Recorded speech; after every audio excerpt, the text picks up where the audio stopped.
No vamos a hacer mayores anuncios.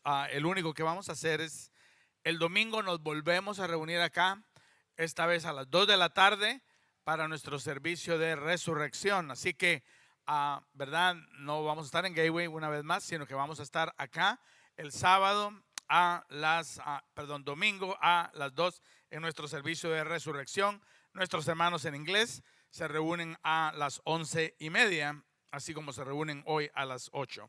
Amén. Gloria al nombre del Señor. No creo de que haya niños todavía que tengan que pasar, pero ellos están, ¿verdad?, siendo cuidados allá en la parte de atrás si es necesario. Amén. Voy a pedir la atención de ustedes, mis amados hermanos, a un capítulo bien precioso de las Escrituras. Y vamos a ir, mis amados hermanos, al Evangelio según San Marcos. Y en el Evangelio según San Marcos vamos a leer la narrativa de la muerte de nuestro Señor Jesucristo. En este día en el cual el mundo religioso lo conoce como Viernes Santo, nosotros nos reunimos como la Iglesia del Señor a recordar, hermanos, la muerte de nuestro Señor Jesucristo. Amén, gloria al nombre del Señor. Y en el capítulo 15 de Marcos, yo te voy a pedir que vayamos al versículo 16.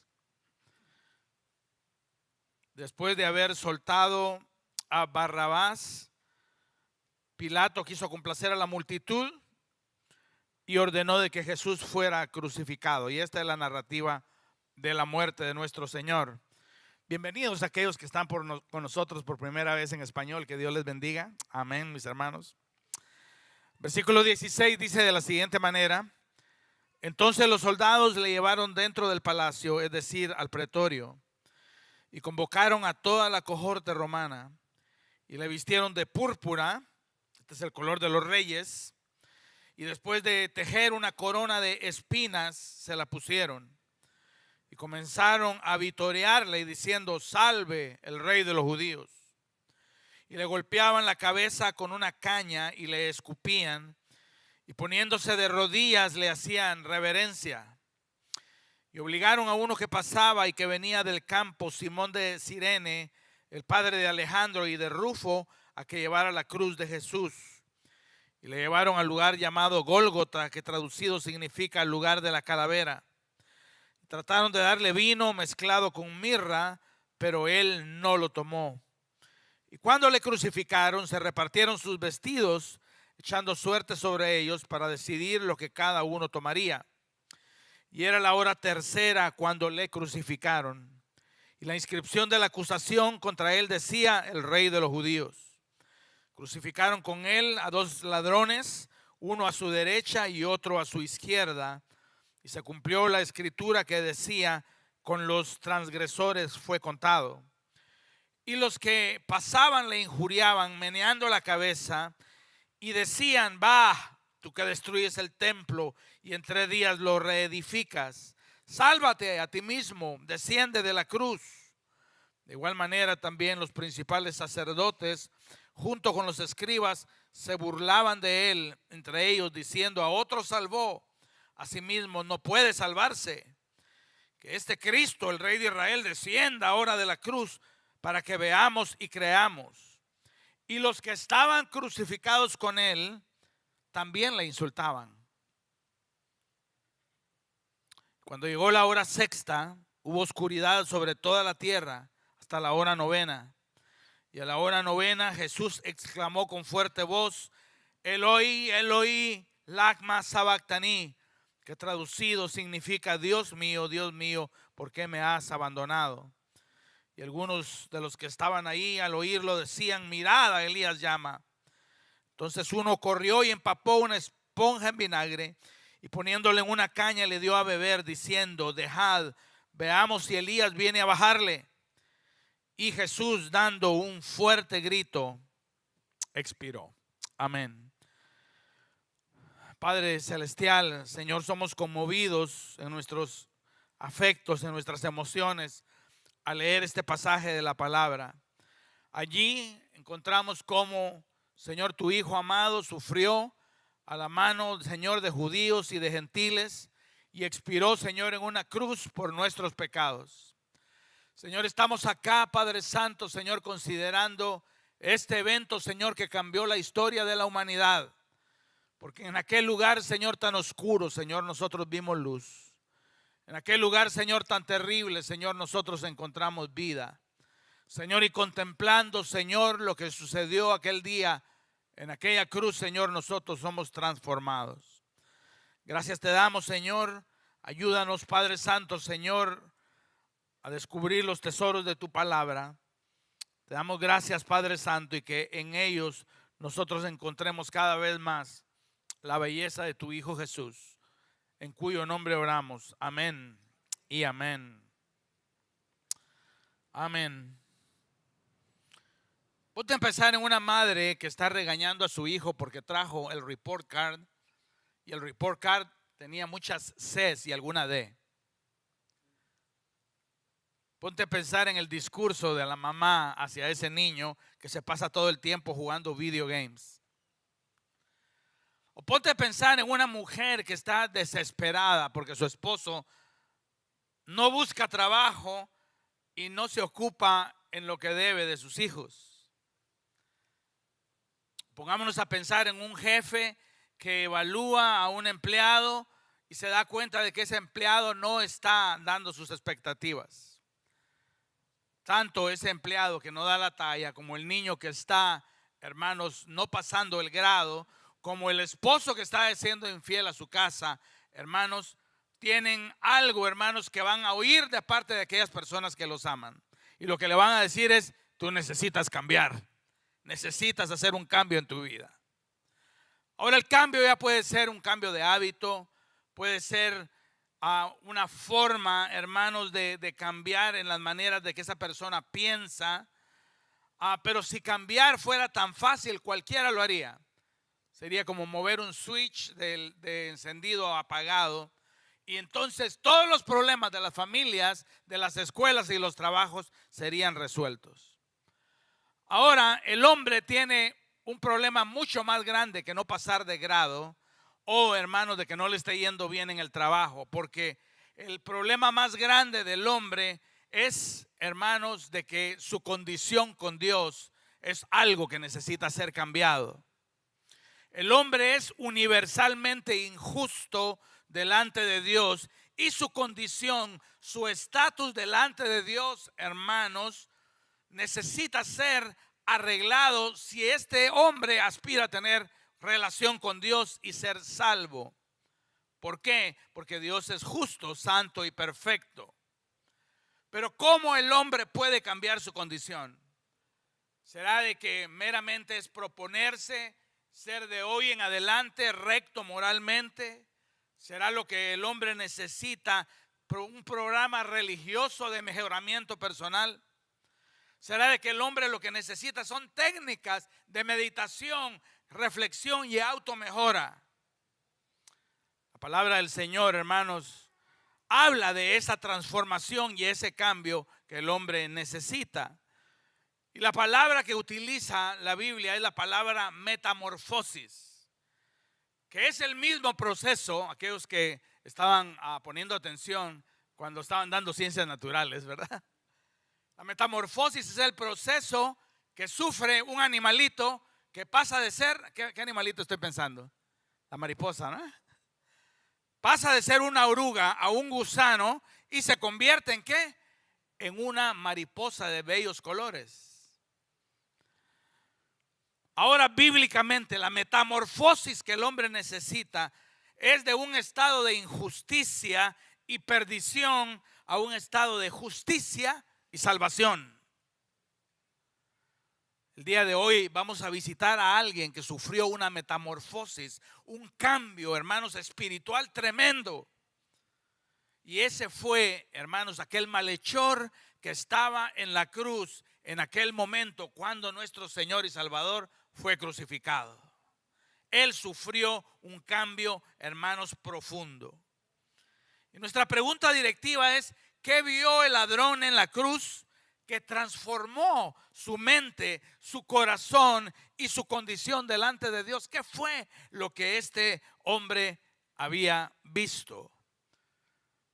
Lo primero, hermanos, que debemos determinar es de que este ladrón o este malhechor, este criminal, era alguien injusto. Si tú tienes la idea del ladrón bueno y el ladrón malo, esa es una idea de que Marcos acá está tirándolo a la basura. Porque dice de que ambos criminales, dice que estaban insultando a Cristo. No había un ladrón bueno, no había un ladrón que tenía un corazón más suavecito que el otro. Ambos eran criminales, injustos, hermanos, y habían sido condenados a la cruz justamente. La palabra del Señor nos lo dice, hermanos, de que se estaba cumpliendo aquel momento en el Calvario, lo que había profetizado Isaías, que decía de que el Señor iba a estar, hermanos, en su sepultura con los ricos, pero en su muerte Él iba a estar al lado de malhechores. Este hombre que estaba en la cruz a la par del Señor, no el ladrón bueno, porque no hay ladrón bueno, era, hermanos, un malhechor, era un hombre injusto. El récord bíblico no nos dice qué era lo que se había robado, pero nos da a entender de que no era alguien simplemente que andaba robándose billeteras en el Transmetro. No había Transmetro en Israel, pero este hombre no andaba robando billeteras. Este hombre era un malhechor, era un asaltante, era un bandido. La misma palabra que se usa para describir a este hombre se usa para describir aquellos hombres que asaltaron al buen, hermanos, en la parábola del buen samaritano, aquel hombre que fue dejado a la orilla del camino. Este hombre era, hermanos, probablemente un sedicioso y un malhechor de corte política, un terrorista. Digo esto porque Barrabás, el cual fue liberado, hermanos, antes de que esto pasara, se nos dice de que él era un malhechor y se utiliza la misma palabra para describir a este hombre que a la par, hermanos, con su compañero se estaba dirigiendo al hombre que estaba en la cruz del medio, que era Jesús, y lo estaba insultando. Este era un hombre, hermanos, que era un malhechor. No solamente era un malhechor, sino que lo habían atrapado, lo habían juzgado y lo habían condenado a morir en una cruz romana. Esto era, hermanos, uno de las maneras más crueles de morir y ejecutar a alguien en aquellos tiempos. Pero este hombre, si uno pudiera decir, pero yo creo que este hombre tenía un corazón un poquito mejor y más bueno que el otro, no es cierto. Porque vemos, hermanos, que también él estaba insultando a Jesús. Él estaba, hermanos, uniéndose al coro de aquellos que se burlaban, diciendo, si Jesús es rey de Israel, ¿por qué no viene y se baja de esa cruz y nos salva a todos? Él estaba, hermanos, con un corazón duro, con un corazón lleno de, hermanos, burla, también insultando al Señor. Aquel hombre era alguien injusto. Pero antes de que nosotros empecemos a decir qué malo ese hombre, la palabra del Señor, hermanos, nos dice de que en realidad todos somos injustos. No hay justo ni aún uno, dice el libro de Romanos. No hay uno bueno, ni siquiera uno. Todos nos hemos hecho inútiles. No hay quien busque a Dios. Dios nos acusa a todos, hermanos judíos y gentiles, de estar llenos de maldad. Así que el problema de aquel ladrón en la cruz, tanto el de izquierda como de derecha, el problema que tenía la gente que se burlaba de él, el problema aún de los discípulos que miraban de lejos, es el mismo problema del hombre del día de hoy, y es de que no es justo delante de Dios, y esa injusticia, si no se soluciona delante de Dios, lo va a llevar a la perdición eterna. Ese es el más grande problema del hombre. El más grande problema del hombre no es, hermanos, financiero, no es un matrimonio que está, hermanos, en problemas. El más grande problema del hombre no son niños desobedientes, esos son problemas temporales. Este es el más grande problema del hombre, no es justo delante de Dios, hermanos, y ante un Dios que es justo, ese problema necesita ser solucionado. Pero en segundo lugar, vemos de que este hombre llega a ser justo. Llega a ser justo. ¿Qué es lo que sucede? El corazón de este hombre es transformado. Lucas nos narra, hermanos, de que en un momento en la cruz, uno de los malhechores que estaba, hermanos, colgado y continuaba insultando a Jesús, hermanos, viene y es reprendido por el otro malhechor, y el otro malhechor viene y le dice: ¿tú no temes a Dios? Aún en este momento de nuestra misma condenación, nosotros a la verdad justamente padecemos porque recibimos lo que merecieron nuestros hechos, mas este ningún mal hizo. Hay un punto en medio de las burlas, hay un punto en medio de los insultos, hay un punto en medio de aquella vergüenza, hermanos, que algo sucede en el corazón del ladrón. Un milagro sucede en el corazón de aquel ladrón. Es un gusano volviéndose oruga y empezando a sacar, hermanas, alas, hermanos, llenas de colores. Hay algo milagroso acá. Todavía los soldados, hermanos, estaban repartiéndose la túnica de Cristo Jesús. Todavía, hermanos, la turba estaba insultando y burlándose cuando el Señor encuentra un defensor en el más extraño de los lugares, hermanos, en uno de aquellos malhechores que estaba muriendo con él. Algo está sucediendo en el corazón del ladrón. ¿Qué es lo que está sucediendo? Este hombre no había tenido tiempo de asistir a una clase de teología. Este hombre no había recibido una clase de membresía. Era muy tarde ya para que él viniera y decía: voy a empezar a ir a los discipulados del miércoles. Pero ahí en aquella cruz, hermanos, empezamos a ver de que el corazón de aquel hombre empieza a enternecerse para con Jesús. Pero no solo eso, la mente de aquel hombre empieza a entender de que él sí se merece estar colgado en esa cruz, pero Jesús es un hombre y es un hombre inocente. Las reacciones del corazón, que antes eran de burla y desprecio, empiezan a ser de simpatía y compasión.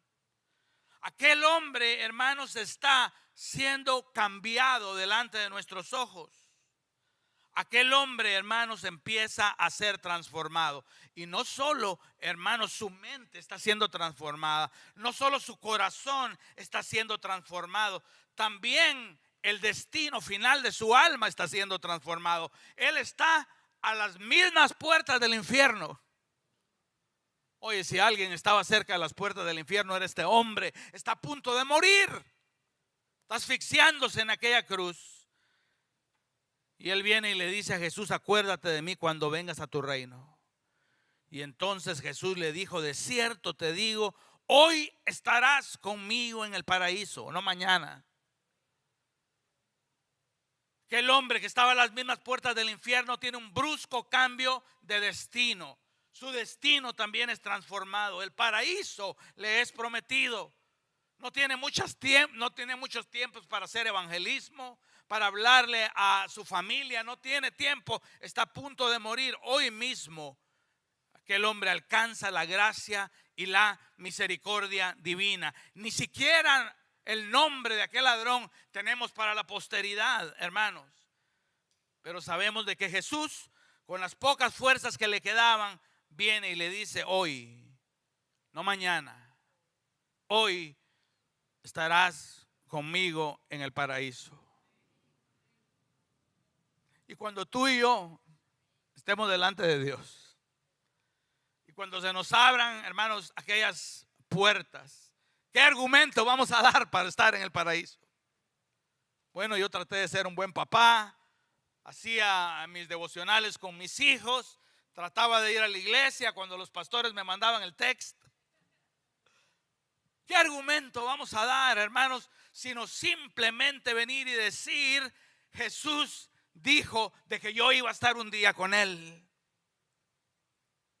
Aquel hombre, hermanos, está siendo delante de nuestros ojos transformado.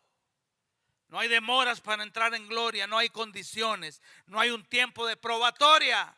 A ver si te portas bien. No, hoy mismo, dicen los labios de Jesús, estarás conmigo en el paraíso. Y nosotros nos quedamos viendo a este milagro que sucede delante de nuestros ojos. Tú sabes de que los milagros que a nosotros nos gustan ver es a veces alguien, hermanos, que anda en una silla de ruedas o con muletas y viene un evangelista y el hombre tira las muletas. O alguien, ¿verdad?, que está ciego o está preso, hermanos, de alguna atadura y es liberado. Pero este hombre, hermanos, está insultando a Cristo. Y hay un momento, hermanos, en que, hermanos, algo sucede en su corazón y en su mente y es transformado, hermanos, y se une al número de aquellos que son salvos. ¿Qué vio el ladrón en la cruz que lo transformó? ¿Qué fue lo que él vio? Vio algo en sí mismo. Y lo que él vio, hermanos, que no había visto antes, fue su pecado. Verso 41. Nosotros, a la verdad, justamente padecemos. Aquel hombre a punto de morir entendió de que el pecado no era simplemente un término religioso. El pecado no era simplemente un término, hermanos, teológico, sino era la realidad de su condición, la realidad que lo iba a llevar a perderse eternamente. Y él, hermanos, se dio cuenta, hermanos, de que estaba a punto de morir en ese estado. Reconoce su pecado, hermanos. En otras palabras, él está diciendo: yo soy un pecador. Hemos reconocido nosotros que somos pecadores. Hemos reconocido, hemos tenido ese encuentro con el Espíritu Santo de Dios, en donde hemos venido cara a cara con la ley de Dios, y esa ley nos informa: no das la talla. Hemos venido delante del Señor y le hemos dicho: Señor, si no es un acto de tu gracia que me perdona, que me sostiene, Señor, que me lleva, Señor, Padre Santo, más allá donde yo no puedo ir, Señor, yo estoy perdido. Oh, mis amados hermanos, aquel hombre fue transformado porque vio algo en aquella cruz. Lo primero que vio, hermanos, es su propio pecado. Ahora, predicar de esto no es tan popular como predicar de la doctrina de la prosperidad, ¿verdad? Pero ¿sabes qué?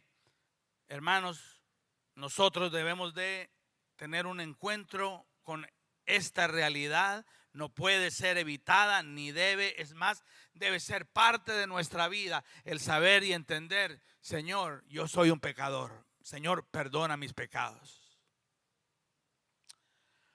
Pero aquel hombre, hermanos, no solo ve su propio pecado en la cruz, porque si se hubiera quedado ahí, hermanos, él hubiera, hermanos, muerto en esos delitos y pecados, sino que él ve algo en Cristo Jesús. En primer lugar, él ve un hombre inocente. Ningún mal hizo. Hay algo que pasa en su mente, hay algo que pasa en su corazón, que él entiende que a pesar de que este que está en la cruz de en medio es un hombre, es alguien distinto. No se merece estar acá. Aquel hombre vio a un hombre justo, un hombre inocente, un hombre después de todo, porque así como los ladrones tenían sed, este hombre que estaba en la mitad de aquel monte en la cruz también tuvo sed. Sangraba como ellos, se estaba asfixiando en la cruz como ellos, pero no era como ellos, hermanos. A pesar de ser un varón de dolores, experimentado y quebranto, él no conoció pecado. Él no era como ellos, y aquel hombre vino y lo reconoció. Y qué consuelo el saber de que aquel que cuelga en aquella cruz, en aquel momento, hermanos, es Dios. 100% Dios, pero también 100% hombre. ¿Sabes por qué? Porque Él entiende nuestros sufrimientos. Porque Él los conoce, conoce tus desvelos, conoce tus lágrimas, conoce tus congojas, conoce lo que es sentir hambre y sentir sed, conoce el dolor de las burlas de otros. Ese es el sumo sacerdote que nos convenía, hermanos, ese hombre inocente en la cruz de en medio. Pero también aquel malhechor vio no solo a un hombre inocente, sino a un rey sufriente. Porque él viene y le dice a Jesús: acuérdate de mí cuando vengas en tu reino. A pesar de que está agonizando, el ladrón continúa oyendo las burlas de la gente que dice: salve, salve, salve, rey de los judíos. Si es rey, que se baje de aquella cruz y nos salve a nosotros. Tal vez aquel hombre logró voltear la cabeza en medio de esa agonía y vio aquel letrero que estaba en la cruz de Jesús que decía: rey de los judíos. Pero aquel hombre, hermanos, viene y reconoce de que eso es una verdad. Este que está en la cruz, este que tiene una corona, no de oro, pero de espinas, es verdaderamente Rey de reyes y Señor de señores.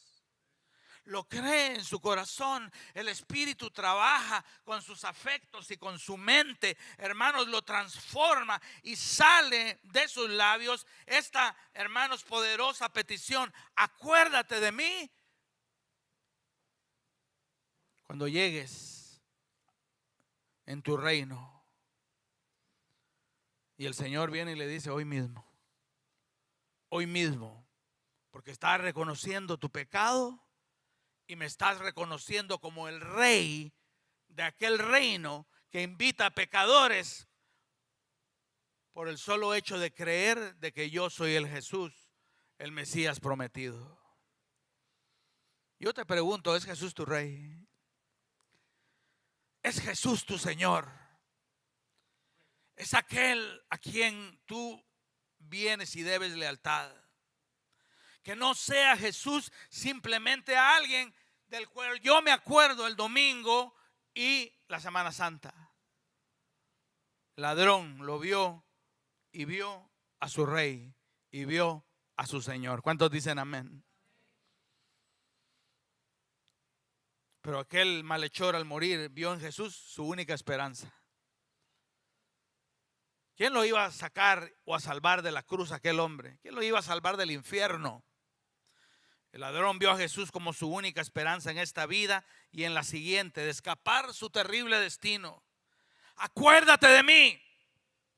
Acuérdate de mí. No te olvides de mí, Jesús. No hay otra esperanza para este hombre. Pilatos no lo va a salvar. Si él le pide a aquella turba que lo baje, no lo van a bajar. Él no tiene esperanza de zafarse por sus propios medios de aquella cruz. No hay esperanza. A veces el Señor nos lleva a esos lugares, hermanos, en donde amigos, familiares, madres, padres, doctores, políticos no nos pueden ofrecer ninguna esperanza. Pero ojalá, hermanos, que nos volteemos y digamos: yo tengo a alguien que es mi esperanza y ese se llama Jesús. Acuérdate de mí. Y Jesús viene, hermanos, y no decepcionó y le dijo: hoy mismo estarás conmigo en el paraíso.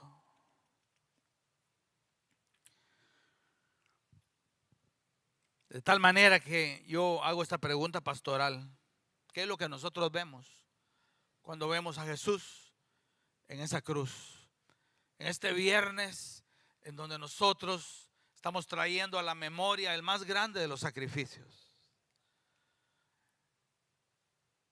En este viernes en donde nosotros recordamos el momento más oscuro de la historia de la humanidad, pero al mismo tiempo, hermanos, el más brillante en la historia de la humanidad. ¿Qué es lo que nosotros vemos en la cruz cuando, hermanos, recordamos lo que sucedió en Gólgota? La pregunta es importante, ¿sabes por qué? Porque la Biblia nos dice, hermanos, que la contemplación de Cristo Jesús es lo que realmente nos transforma a nosotros de gloria en gloria. No es el decir: yo voy a cambiar con mis propias fuerzas, yo tengo tremenda fuerza de voluntad. No es el venir y decir: yo me tengo que hacer y proponer. Mis amados hermanos, contemplemos a Cristo. Recordemos su evangelio. Veámoslo sufriendo como un hombre, hermanos, pero resucitándolo, este es el domingo, como un Dios. Veámoslo, hermanos, como nuestra única esperanza. Porque nuestra situación, hermanos, nos lleva a considerar de que el hombre ni nosotros no podemos salvarnos a nosotros mismos. ¿Qué áreas de nuestra vida requieren el poder transformador de la cruz? Quizás hay áreas en tu vida y en la mía en donde continuamos resbalando, en donde continuamos tratando y continuamos encontrándonos de que, hermanos, no podemos por nuestras propias fuerzas. Quizás hay áreas de nuestra vida, hermanos, en donde hemos batallado, hermanos, y el enemigo de alguna manera nos da la vuelta y nos pone el pie. Y nosotros venimos y decimos: Señor, yo quiero ser transformado, Señor. Yo quiero, Padre Santo, que esta área de mi vida sea transformado por tu poder.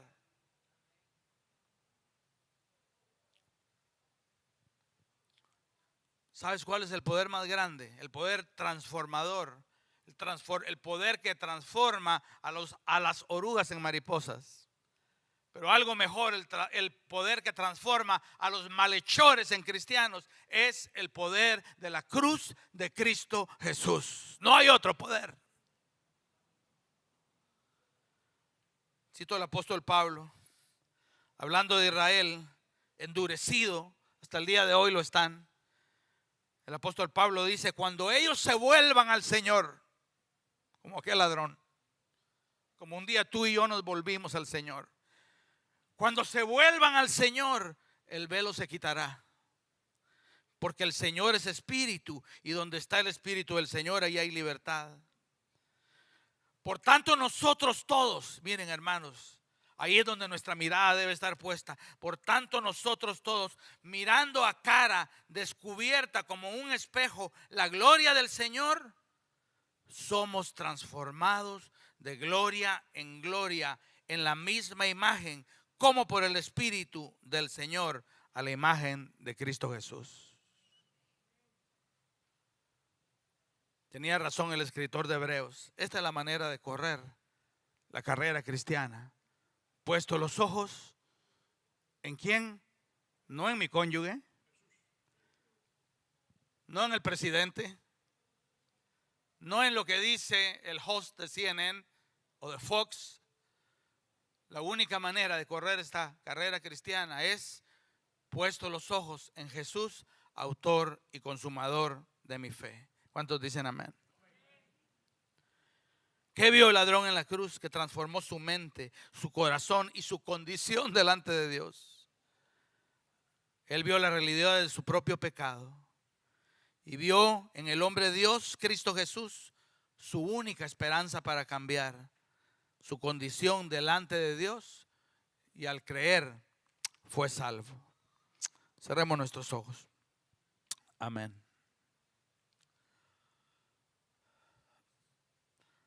Padre Señor.